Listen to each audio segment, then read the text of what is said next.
The infantry battle would spot happen in the middle.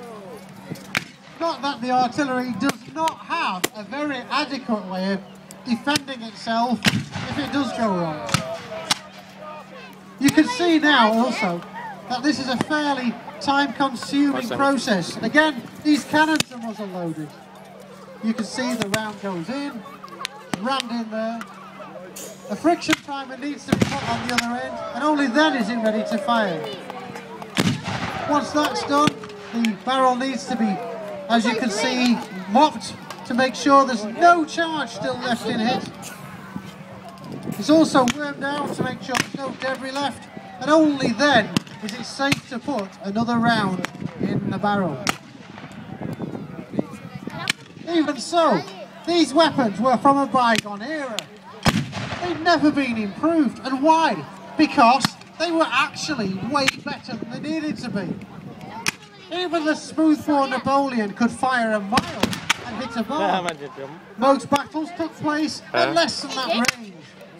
The smoothbore Napoleon could also fire a huge variety of ammunition, from solid ball for punching holes in defences and boats, right the way through to canister, which turned it into a 4-inch shotgun. And not just canister, it could also fire something called shell, a fused bomb designed to go off above the enemy troops. And as we said, both these battles have now happened. The artillery is engaging the artillery, and of course the infantry is formed up and engaging the infantry, just as it had in years before. I like this noise. Except this time, they're not fighting with smoothbore brown bests, capable of firing 50 yards. Even the most basic rifled musket, the Enfield or the Springfield that they're carrying, is capable of firing 250 metres. To put that in context, times this field by about 2.5, and that's the basic range of one of these weapons.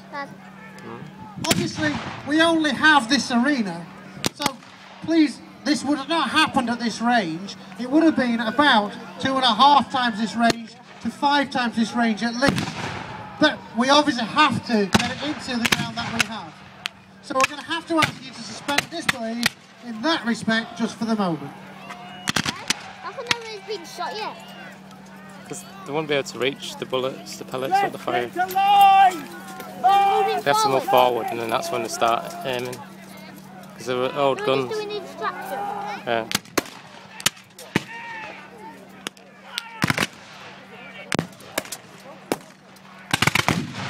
You can see that while our confederates have to stand up to maintain their rate of fire, you'll see how the rate of fire slows down once they kneel down or even lay down. In the field there, it hasn't. You may notice that a couple of cavalrymen have joined our sharpshooters, because they too are equipped with breech-loading weapons, which means that they too can do just as our sharpshooters are, and laying down without significantly affecting their rate of fire.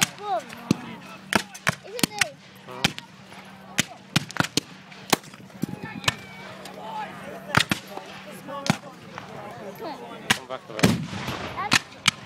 The horse's eye was looking at me.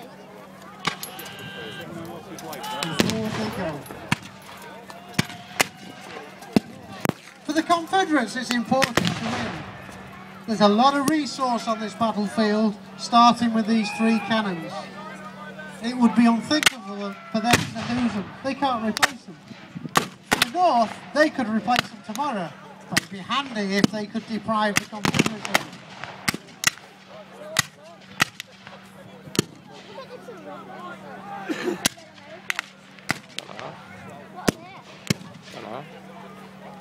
Now you'll begin to see that some people are hit. These weapons are 58 caliber. The Springfield's 58, the Enfield 577, they're that close, they'll use each other's ammunition, no problem. And both sides have the same guns and the same ammunition. This is a soft lead slug. travelling slower than the speed of sound. This does not go through you like a modern bullet, glance off the bone and come out the other side. It disintegrates inside you. These 5.77 rounds tear arms and legs off.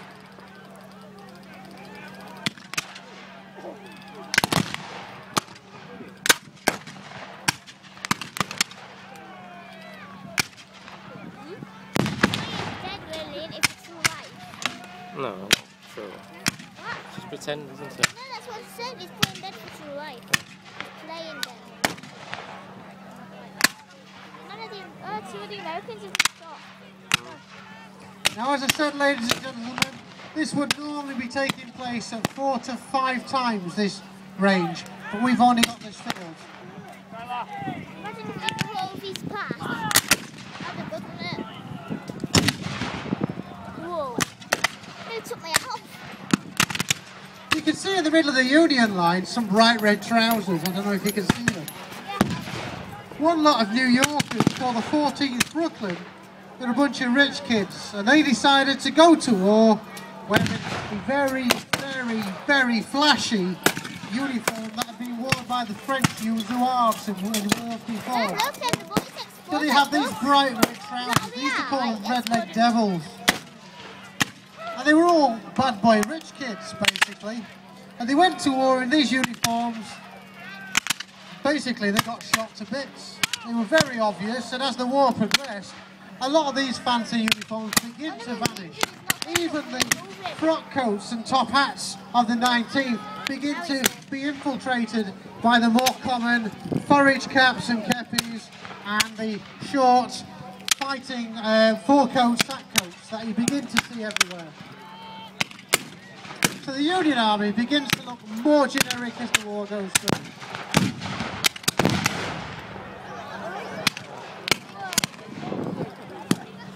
You can see as the ring in the sky that just happened there, even though we forget to put the cannonball in these things, everything else is as it was. We only leave the cannonball out. You can see the amount of air that's been moved by these cannons.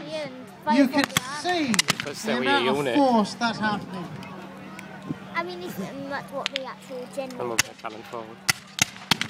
That's what the normal general, the general of the army. As I said earlier, direct cavalry charges didn't really happen. But obviously, if that cavalry could ride wide, harass the sides of an infantry division, or harass the rear, or the supply line, or the command network, that's exactly what they would do. In a series of raids, they'd ride in with these repeating rifles and revolvers. They'd empty everything they've got to get out, and they'd come back a bit later. You can see now that casualties are beginning to be incurred on both sides. Our sharpshooters in the middle of the field are proving hard to hit because they're staying low to the ground. It's not dead, but they're not saving him, are they? It's just injured. Because they've still got a strong force, haven't they? So they can't help it. Now you imagine this, ladies and gentlemen. I mean, here we have a field, perhaps what, 150 metres square, if that? Anybody want to hazard a guess close to that? 150 metres square? Yeah, we'll go for that. Imagine if you can that some of the battlefields happen on a 5-mile wide field. So you had this, more densely packed than we have here, 5 miles wide, with hills either side, with gun batteries of 12 a time on them. That's 4 times what we've got here, all in one battery.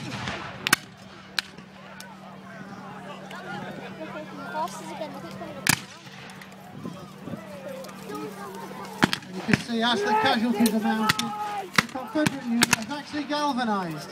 Rather than lose coherency, get spread very thin and allow the Union to run them down, what they've done is they've all gone into one clump, so that they can be commanded, that they can be moved as one. And the Union Army, you can see it's taken as measure many casualties, but there's more of them. They're just going to keep coming and keep coming. After all, General Grant has 4 times as many men available to him as General Lee does. Not only that, but in the south, they're having great trouble getting men to fight. In the north, they haven't even conscripted everybody.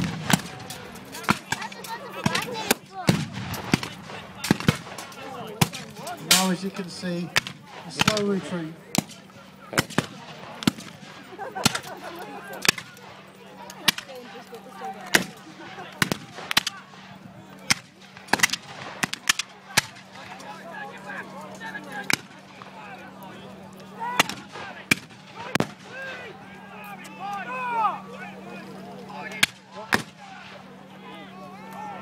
Another problem was that if Grant could take the Confederate army to a prolonged fight, the Confederate army would quite often run out of ammunition. Grant always had a constant supply. His quartermasters had that much stuff on hand that half the problem was moving it, not having it. In the south, not only did they have a problem getting it made in the first place, but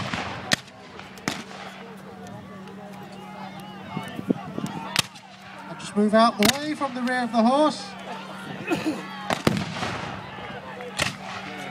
Not only did they have a problem moving it, but in the south they only had 5% of all of the railroads.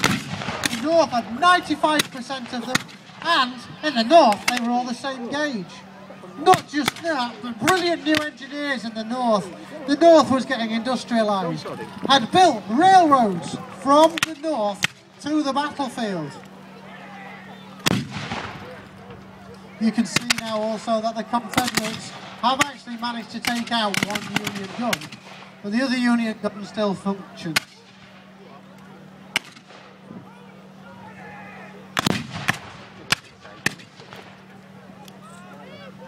And now slowly but surely, our Confederate forces are retreating. Can they recover the cannon as well? The Union hasn't taken any less losses than the Confederates, but it has more men in the first place.